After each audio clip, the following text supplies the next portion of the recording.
mí me preguntaron un día, un periodista muy inteligente, ¿por qué tantas personas tan diferentes siguen a Fidel?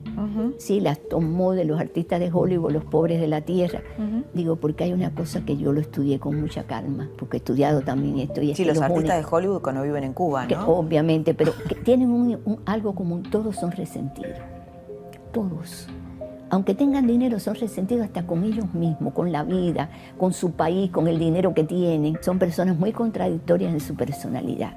Todos los resentidos del mundo se han puesto en fila detrás de Fidel. Odio, poder y dinero. Ahí está la ideología del socialismo del siglo XXI, que le llaman populismo. Yo digo, por mí le pueden llamar como quieran. Además, se han dedicado a escribir libros, muchos libros. Y yo digo, hasta que no se den cuenta de la realidad y se dejen de filosofar por una realidad peligrosa que está avanzando en América Latina.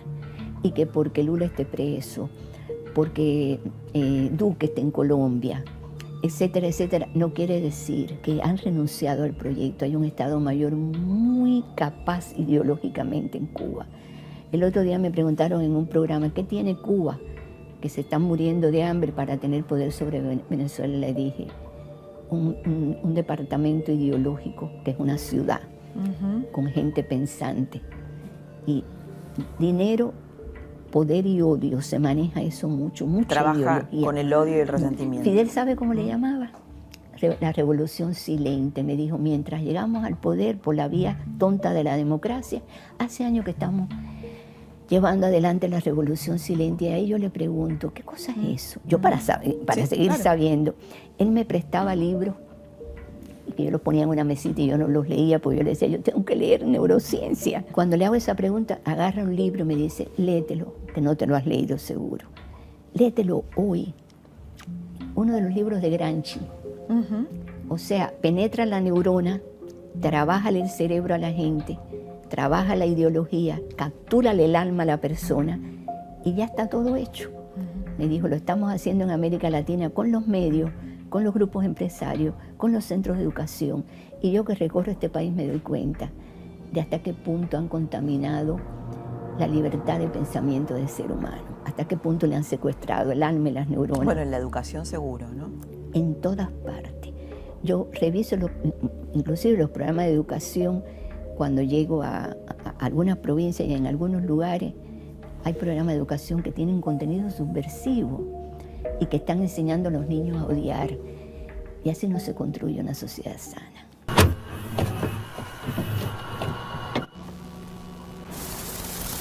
But in reality, the main emphasis of the KGB is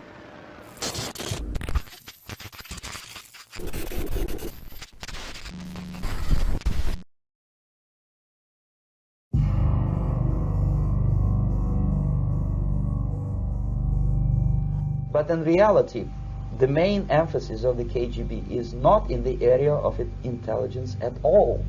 According to my opinion and opinion of many defectors of my caliber, only about 15% of time, money and manpower is spent on espionage as such. The other 85% is a slow process which we call either ideological subversion or active measures, активные мероприятия in the language of the KGB, or psychological warfare.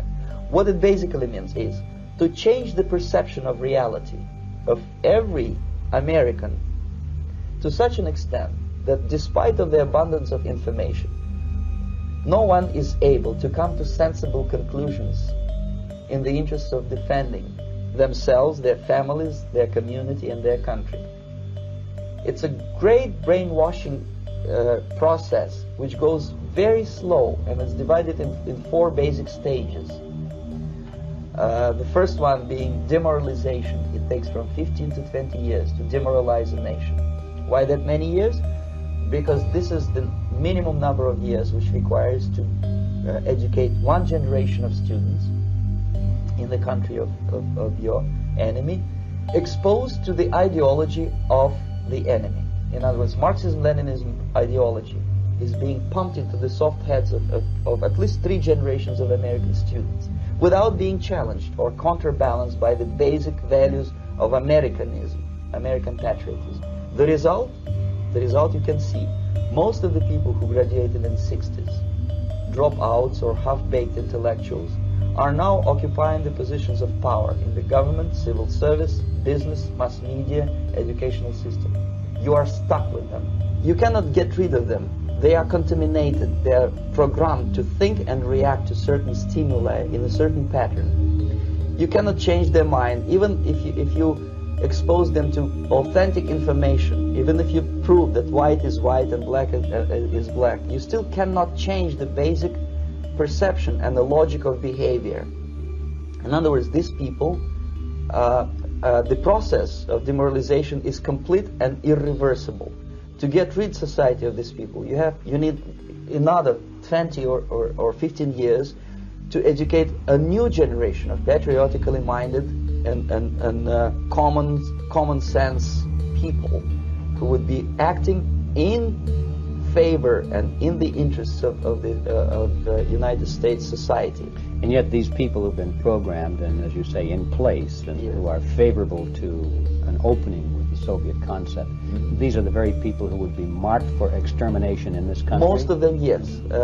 Simply because the psychological shock when they will see in future what the beautiful society of equality and social justice means in practice, obviously they will revolt. They will be very unhappy, frustrated people, and the Marxist-Leninist regime does not tolerate these people. Obviously they will join the links of dissenters, dissidents. Unlike in present United States, there will be no place for dissent in future Marxist-Leninist America. Here you can get popular like Daniel Ellsberg and filthy rich like Jane Fonda for being dissident, for criticizing your Pentagon. In future, these people will be simply squashed like cockroaches. Nobody is going to pay them nothing for their beautiful, noble ideas of equality. This they don't understand, and it will be the greatest shock for them, of course. The demoralization process in the United States is basically completed already. For the last 25 years, actually it's overfulfilled, because demoralization now reaches such areas where previously not even Comrade Andropov and all his experts would even dream of such a tremendous success.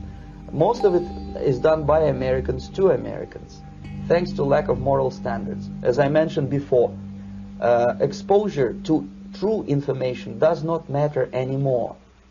A person who was demoralized is unable to assess true information. The facts tell nothing to him. Even if I shower him with information, with authentic proof, with documents, with pictures, even if I take him by force to the Soviet Union and show him concentration camp, he will refuse to believe it until he is going to receive a kick in his fat bottom. When a military boot crashes then he will understand, but not before that. That's the tragic of the situation of demoralization. So basically America is stuck with demoralization, and unless, even if you start right now, here, this minute, you start educating new generation of Americans, it will still take you 15 to 20 years to turn the tide of ideological perception of reality back to normalcy and patriotism. The next stage is destabilization.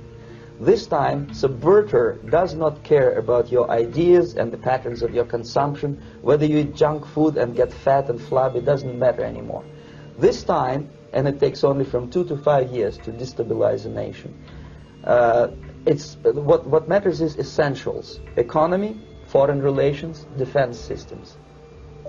And you can see it quite clearly that in some areas, in such sensitive areas as defense and economy, the influence of Marxist-Leninist ideas in the United States is absolutely fantastic. I could never believe it 14 years ago when I landed in this part of the world, that the process will go that fast. The next stage, of course, is crisis. It may take only up to 6 weeks to bring a country to the verge of crisis. You can see it in Central America now. And after crisis, with a violent change of power, structure, and economy, you have so-called the period of normalization. It may last indefinitely. Normalization is a cynical expression borrowed from Soviet propaganda. When the Soviet tanks moved into Czechoslovakia in '68, Comrade Brezhnev said, now the situation in brotherly Czechoslovakia is normalized. This is what will happen in the United States if you allow all these schmucks to bring the country to crisis, to promise people all kind of goodies and the paradise on earth, to destabilize your economy, to eliminate the principle of free market competition, and to put a big brother government in Washington, D.C., with benevolent dictators like Walter Mondale, who will promise lots of things, never mind whether the promises are fulfillable or not. He will go to Moscow to kiss the bottoms of new generation of Soviet assassins, never mind. He will create false illusions that the situation is under control. Situation is not under control. Situation is disgustingly out of control. Most of the American politicians, media, and educational system trains another generation of people who think they are living at the peacetime. False. United States is in a state of war, undeclared total war against the basic principles and the foundations of this system.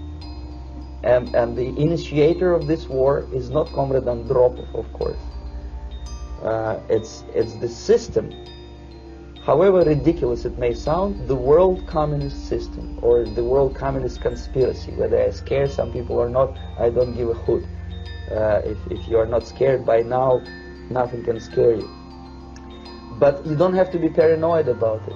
What actually happens now, that unlike myself, you have literally several years to live on unless the United States wake up.